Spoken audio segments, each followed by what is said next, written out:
नमस्कार, प्रणाम। मैं नदमन तिवारी हूँ और आप देख रहे थे वक्ता महोदय। लखनऊ विश्वविद्यालय में LLB 3 years course 5 years course के आपके सेमेस्टर एग्जाम्स के जो इंपॉर्टेंट टॉपिक्स हैं उसको लेकर के हम लोग लगातार बात कर रहे हैं। और आज के अपने इस वीडियो में हम बात करने वाले हैं LLB इंटीग्रेटेड 5 डिग्री कोर्स में 9th सेमेस्टर में जो आपका अगला पेपर है ह्यूमन राइट्स लॉ का। और ह्यूमन राइट्स लॉ में सबसे पहले अगर हम सिलेबस की बात करें तो पहली यूनिट आपकी ह्यूमन राइट्स की है। ह्यूमन राइट्स की मीनिंग, इवोल्यूशन का मतलब, और जो नेचुरल लॉ का पर्सपेक्टिव है, एंशिएंट लॉ का जो पर्सपेक्टिव है उसको वो क्या था, नेचुरल राइट में, ह्यूमन राइट में, लीगल राइट, ह्यूमन राइट, इन सब का जो क्लासिफिकेशन है, इसमें जो इसका वर्गीकरण किया गया है, इसमें जो अंतर है, मूलभूत अंतर जो है, ह्यूमन राइट जो लीग ऑफ नेशंस है और जो तमाम सारे सोर्सेज हैं इंटरनेशनल ह्यूमन राइट्स लॉ के, और ह्यूमन राइट्स का इंपॉर्टेंस क्या है, इस प्रकार के टॉपिक हैं। दूसरी यूनिट जो आपके लिए सबसे ज़्यादा महत्वपूर्ण है और सबसे ज़्यादा मैं कहूँगा लेंदी है, जिसमें आपको ढेर सारे कन्वेंशंस के बारे में पढ़ना होता है। UN का चार्टर है वो पढ़ना होता है, UDHR, उसका लीगल सिग्निफिकेंस, और जो ढेर सारे कॉवेनेंट्स हैं, कन्वेंशन हैं, जैसे international covenant on economic, social and cultural rights है, ICESCR है, European convention on human rights है, American convention on human rights है, अफ्रीकन चार्टर है, Vienna conference on human right है, और कन्वेंशन अगेंस्ट टार्चर है, डिग्रेडिंग ट्रीटमेंट ऑफ पनिशमेंट। तो दूसरी यूनिट मुझे लगता है आपके लिए सबसे लेंदी भी है और सबसे ज़रूरी भी है, सबसे बड़ी भी है। तीसरी यूनिट में जो नेशनल ह्यूमन राइट्स लॉ के बारे में है, वो ह्यूमन राइट का टोटल पूरा जो इंडियन पर्सपेक्टिव है कि इंडिया में ह्यूमन राइट्स का क्या क्या स्थिति है, इंडियन कॉन्स्टिट्यूशन में क्या स्थिति है, protection of human rights act 1992 के बारे में, जिसके अंतर्गत नेशनल ह्यूमन राइट कमीशन बना, जुडिशियल एक्टिविज्म कैसे आया ह्यूमन राइट्स के फील्ड में, और NGOs का क्या रोल रहा है, और उसके बाद नेशनल ह्यूमन राइट कमीशन है, और ढेर सारे कमीशन है, चाहे माइनॉरिटी का कमीशन हो, चाहे SCs के लिए कमीशन हो, चाहे STs के लिए कमीशन हो, सफाई कर्मचारियों का संघ है, महिलाओं का है, इस प्रकार से जो ढेर सारे कमीशन है उसके बारे में। और चौथी यूनिट जो है वो स्पेसिफिक ह्यूमन राइट्स के बारे में है, जहाँ पे प्रिजनर्स के बारे में, वीमेन चिल्ड्रन के बारे में,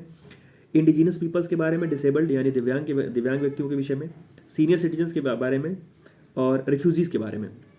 ये आपका पूरा का पूरा सिलेबस है। तो सवालों की अगर बात करें, जो आपके लिए महत्वपूर्ण सवाल है, 5 जो बड़े टॉपिक मुझे लगता है होने हैं। एक सवाल आपका ह्यूमन राइट के जो ह्यूमन राइट का पूरा डेफिनीशन है, और इंट्रोडक्शन टू ह्यूमन राइट्स है, जिसमें आपको मीनिंग पूछा जाता है, उसके ह्यूमन राइट का मीनिंग क्या है, ह्यूमन राइट का इंपॉर्टेंस क्या है, उसका इवोल्यूशन कैसे हुआ, नेचर क्या है इस ह्यूमन राइट्स का, और उसके बाद उसकी क्लासिफिकेशन और सोर्स। ह्यूमन राइट के जब हम क्लासिफिकेशन पढ़ते हैं, जब आपसे ह्यूमन राइट के क्लासिफिकेशन का सवाल पूछा जाता है, तो वहाँ पर आपको ये पढ़ करके आना है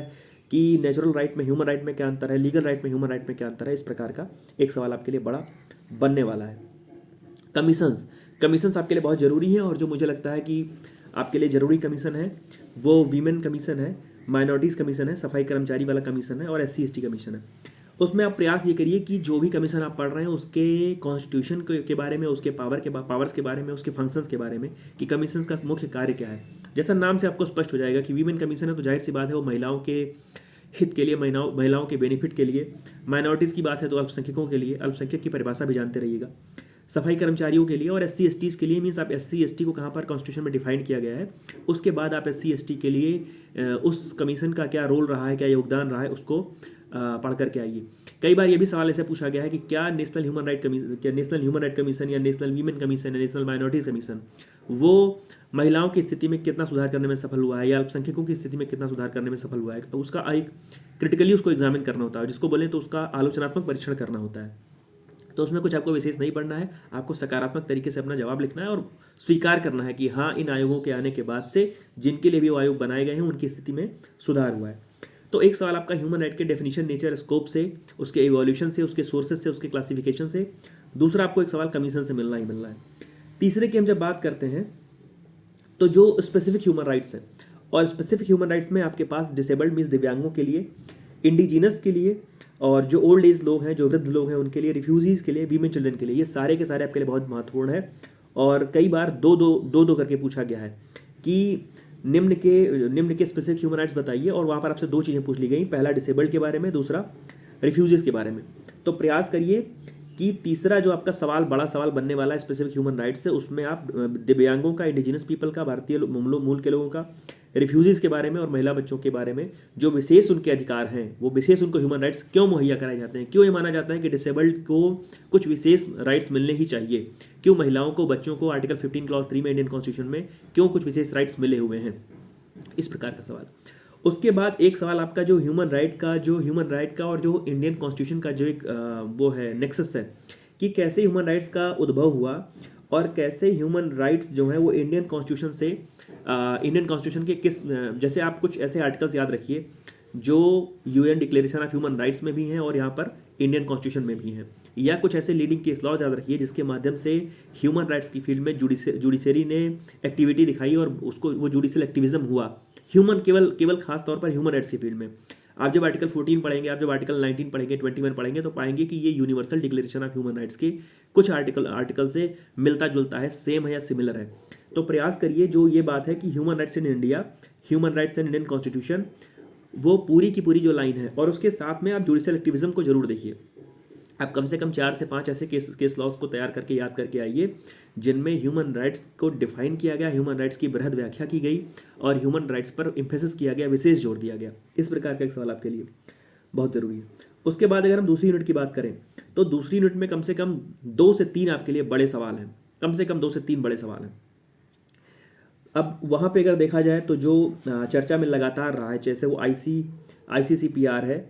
और जो अमेरिका का जो कन्वेंशन है और यूरोपियन कन्वेंशन और अमेरिका का जो कन्वेंशन है ह्यूमन राइट्स पर 1969 का और 1950 का, वो आपके लिए बहुत ज़रूरी है क्योंकि उसने एक बहुत कहें तो बहुत मजबूती से ह्यूमन राइट का पक्ष रखा और बहुत मजबूती से ह्यूमन राइट को विश्व के पटल पर ला करके रखा कि ह्यूमन राइट्स की ज़रूरत क्यों है और सबको ह्यूमन राइट्स अपने यहाँ के लोगों को देने ज़रूरी क्यों हो जाते हैं। उसके बाद कोवेनेंट्स की अगर बात करें तो international covenant on economic, social and cultural rights और जो सिविल पॉलिटिकल राइट है, जो international covenant on civil and political rights 1966 का है, वो भी वहाँ भी आप जब पढ़ेंगे तो पाएंगे कि हमारे कॉन्स्टिट्यूशन में बहुत सारे राइट्स ऑलरेडी उसमें पहले से दिए हुए थे जो उस कोवेनेंट में 1966 में आए। तो international covenant on economic, social and cultural rights 1966 का, international convention on civil and political rights 1966 है, दोनों आपके लिए बहुत ज़रूरी हैं। और वो जो अफ्रीकन कन्वेंशन और अमेरिकन कन्वेंशन और यूरोपियन कन्वेंशन है जो कि ह्यूमन राइट्स से रिलेटेड है, एक 1950 का है, एक 1969 का है, वो दोनों आपके लिए बहुत ज़रूरी, उसको पढ़ करके आइएगा। उसके बाद एक सवाल वार क्राइम का है और वार क्राइम में आप जब वार क्राइम पढ़ते हैं तो वो देखते हैं कि जो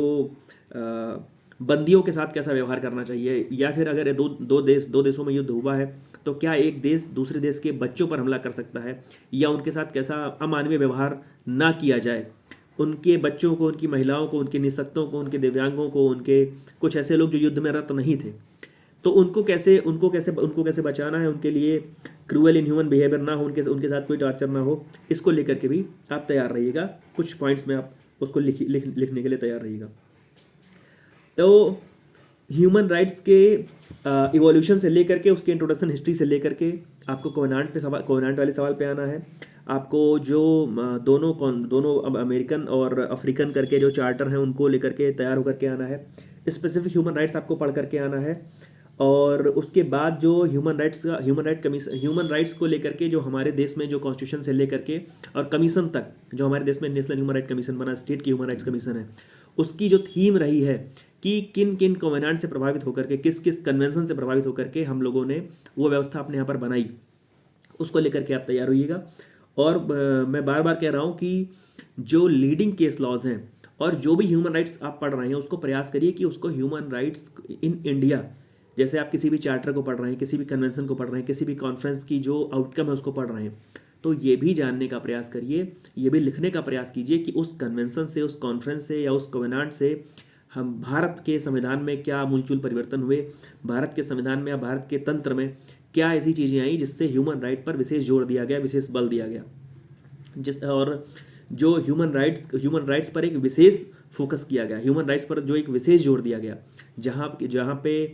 कोवेनेंट के आने के बाद, इन इंस्ट्रूमेंट्स के आने के बाद जुडिशरी ने ध्यान से ह्यूमन राइट्स को देखना शुरू किया। पहले वो लगता था कि हाँ ठीक है, फंडामेंटल राइट मिले हैं तो मिले हैं, और जो आप, जैसे मैंने शुरुआत में कहा कि नेचुरल राइट ह्यूमन राइट में अंतर, लीगल राइट ह्यूमन राइट में अंतर, तो वो भी आप देखते रहिए। कभी कभी ऐसे पूछा गया है कि ह्यूमन राइट्स के विषय में बताइए, इसकी मीनिंग बताइए, इसका इंपॉर्टेंस बताइए, क्या वोट देना ह्यूमन राइट है या लीगल राइट है, या वोट देना किस प्रकार का राइट है। तो ऐसे सवालों के लिए भी तैयार रहिएगा। अंतर जिस समय आप पढ़ रहे हो तो उस समय आपको इस चीज़ स्पष्ट रखनी है कि कौन से राइट्स लीगल राइट्स की कैटेगरी में आते हैं, कौन से राइट्स फंडामेंटल राइट्स की कैटेगरी में आते हैं। जो राइट्स पार्ट 3 में 12 से 35 के बीच में लिखे हुए हैं वो सारे के सारे राइट्स आपके जो हैं वो फंडामेंटल राइट्स हैं। उसके अलावा जो राइट्स हैं वो कुछ या तो लीगल राइट्स होंगे या फिर ह्यूमन राइट्स होंगे। ह्यूमन राइट्स का मतलब कि जो आपको ह्यूमन होने के नाते, ह्यूमन बीइंग होने के नाते मिलते हैं। तो मुझे लगता है आपके लिए जो बड़े सवाल हैं वो यही हैं। तो ढेर सारी शुभकामनाएं आपको, यहाँ से आपको सवाल मिले ऐसी कामना है। और जो आपका भी अगला पेपर होगा उसके वीडियो को लेकर के मैं जल्दी उपस्थित हो जाऊंगा। तब तक जुड़े रहिए मेरे साथ। धन्यवाद। कन्वेंशंस पर विशेष जोर दीजिएगा, चार्टर पर विशेष जोर दीजिएगा, और उसके जो आर्टिकल्स हैं उसको प्रयास करिए कि कम से कम 5 से 7 आप अपने कॉपी में कोट करके आ सकें। धन्यवाद। प्रणाम।